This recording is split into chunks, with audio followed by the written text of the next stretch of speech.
গিল্লি গিল্লি ছু। এই দেখুন বন্ধুরা, এটা কি, এটাকে বলে মাটকি। এটা দিয়ে আমি খুব সুন্দর একটা মহারাষ্ট্রিয়ান ডিশ বানাবো। মহারাষ্ট্রে মাটকিটা খুব চলে। এটা আমি কালকে সকাল থেকে ভিজিয়ে রেখেছিলাম, ভিজিয়ে রাত্রিবেলা এই কাপড়টাতে বেঁধে রেখেছি, ওভারনাইট বেঁধে রেখেছি, একদম কল বেরিয়ে গেছে দেখুন। এটা এমনি এই কলওয়ালা মাটকি খেতে খুব ভালো লাগে, আর এটা খুব উপকারী জিনিস। তো এই মহারাষ্ট্রিয়ান মাটকিটা আমি কী করে বানাবো সম্পূর্ণ রেসিপিটা আপনাদের দেখাবো, আর কি করে বানাচ্ছি, পুরো কি কি মশলা দিচ্ছি সেটাও আপনাদের সব কিছু দেখাবো। তো বন্ধুরা সঙ্গে থাকুন, পুরো রেসিপিটা দেখুন স্কিপ না করে। চলুন রেসিপিটা করা যায়।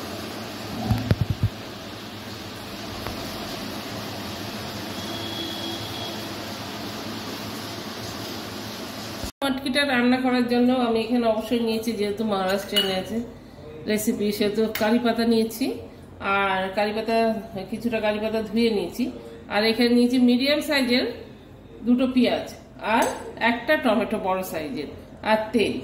আর যে মশলাটা আমি দেবো সেই মশলা হচ্ছে, সেই মশলার রেসিপি আপনাদের আমি সেই রেসিপিটা ভিডিও ছেড়েছি, সে দেখে নেবেন।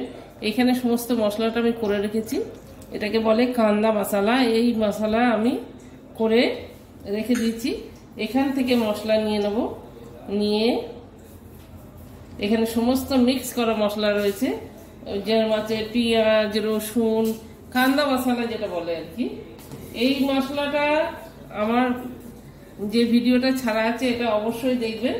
এই মশলাটা করে রাখলে আপনি যে কোনো রেসিপি, মানে চিকেন, মহারাষ্ট্রিয়ান চিকেন, মহারাষ্ট্রিয়ান মাছ, সমস্ত আপনি এই মশলা দিয়ে করতে পারবেন।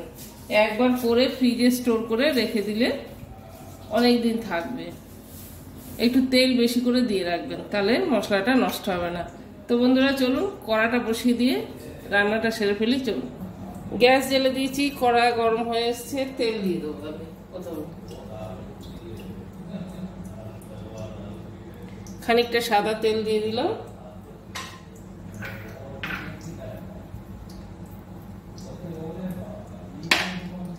এই যে মশলাটা রেসিপি আপনারা দেখবেন অবশ্যই, মশলাটার মধ্যে সবকিছু দেয়া আছে, তাহলে আপনার আলাদা করে কিচ্ছু দিতে হচ্ছে না।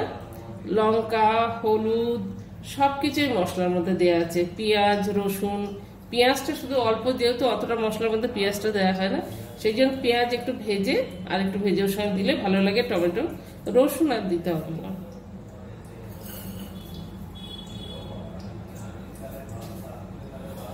রান্নাটা আমি সাদা তেল দিয়ে করছি। দিয়ে দিলাম 2টো শুকনো লঙ্কা, আর দিলাম কারি পাতা তেল।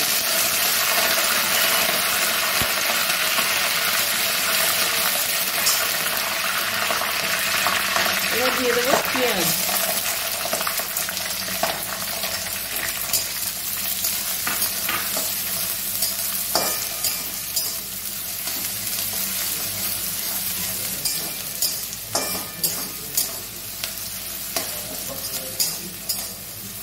পেঁয়াজটা একটু লাল ভাজা ভাজা হয়ে এলে দিয়ে দেবো টমেটো। পেঁয়াজটা হালকা ব্রাউন হয়ে গেছে, দিয়ে দিলাম টমেটো।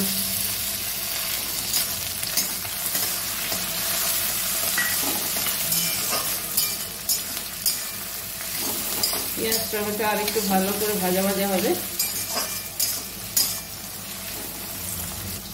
মহারাষ্ট্রে এটা ভীষণ চলে, মাটকি আর ভাকরি। এ আপনি যে কোনো রেস্টুরেন্টে, যেখানে আপনি, বিশেষ করে গ্রামের দিকে তো চলবেই এগুলো। মিসাল পাও সব, এটা ভীষণ ওদের প্রিয়। আর সত্যি কথা বলতে খেতেও খুব ভালো লাগে। আপনারা যারা যারা বানাননি এখনো, বানিয়ে ফেলবেন, দেখবেন। তো এখন তো ইজিলি সব জায়গায় মলে মাটকি ফাটকি পাওয়া যায় এখন।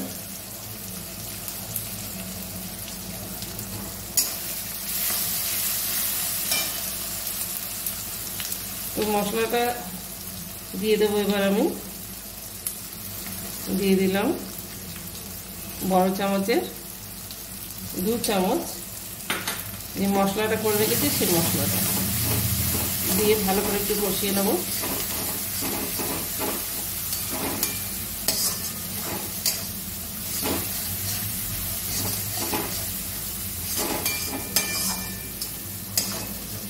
ওখানে এই মশলাটা কিনতে পাওয়া যায়, তো আমি এটা ঘরেই বানিয়েছি। এই রেসিপিটা ছাড়া আছে, আপনারা দেখে নেবেন।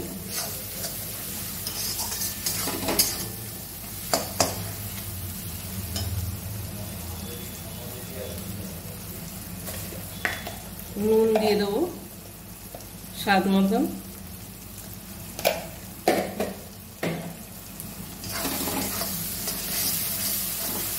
মশলা একটা সুন্দর গন্ধ বেরিয়েছে।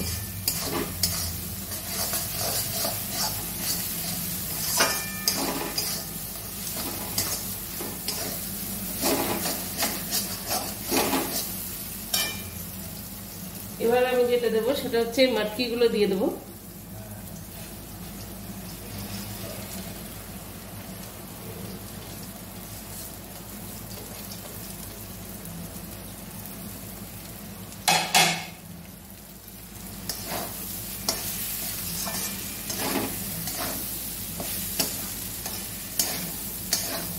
আপনাদের যদি কোনো সময় মনে হয় মটকি ভিজিয়ে অনেক বেশি হয়ে গেছে, তো একবারেই তরকারি করতে হবে না। মটকি ভিজিয়ে সেটা আলাদা করে আপনি যতটা তরকারি রান্না করবেন ততটা রান্না করে আর বাকিটা ফ্রিজে রেখে দিতে পারেন, পরে আবার অন্য কিছু বানিয়ে নিতে পারেন মটকি দিয়ে। ভালো করে একটু কষে নেব। একটু সামান্য জল দিয়ে দেবো।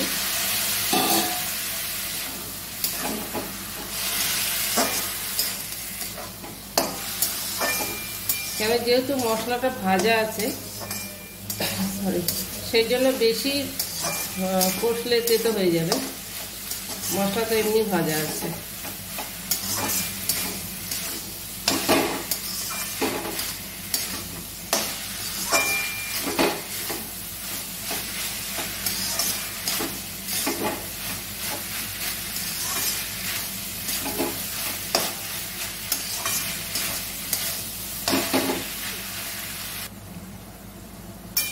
এবার যেটা করবো আমি সেটা হচ্ছে কুকারে ট্রান্সফার করবো।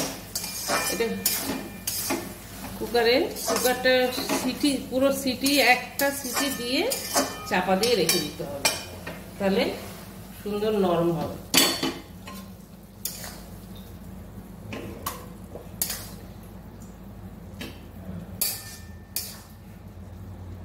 একবারেও আপনি কুকারে মশলা কষে রান্না করা যায়, কিন্তু আমি আজকে এটা করলাম না।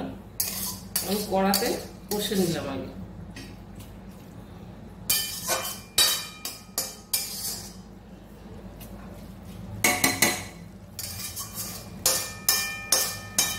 মাছকিটা আগে সিদ্ধ করে নিলে কি হয় না, একটু গলে যায়, তখন কষতে অসুবিধা হয়। আচ্ছা, কড়াটা ধুয়ে জল দিয়ে দেবো।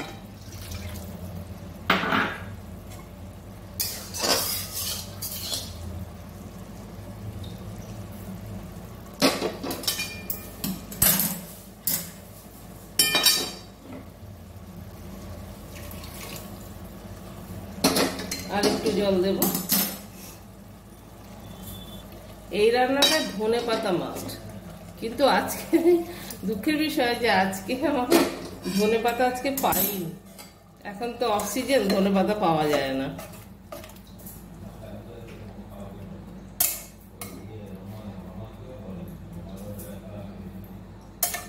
বেশি ঝোল করব না, ঝোল ঝোল একটু শুকনো শুকনো করবো, যার জন্য বেশি জল দিলাম না।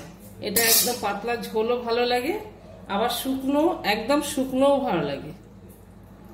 আর এটা আমি মিডিয়াম করবো আর কি।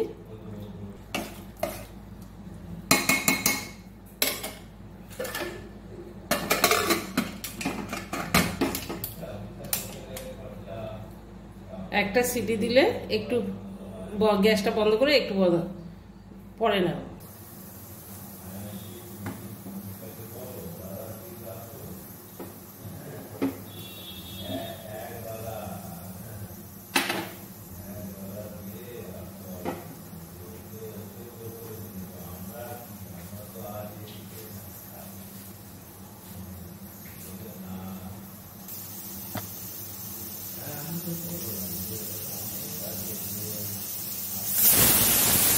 সিটি পড়েছে বন্ধুরা, গ্যাসটা বন্ধ করে দিলাম। একটু গরমে থাকবে, 5 মিনিট পরে সার্ভ করে দেবো।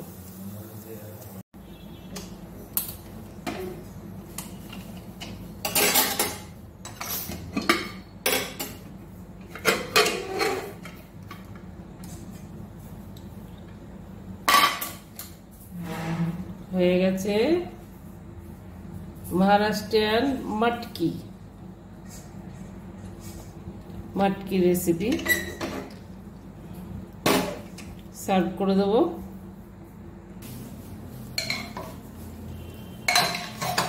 একটু ভালো করে নেড়ে নিলাম। ওরে বাবা, কি জোর টিভি চলছে।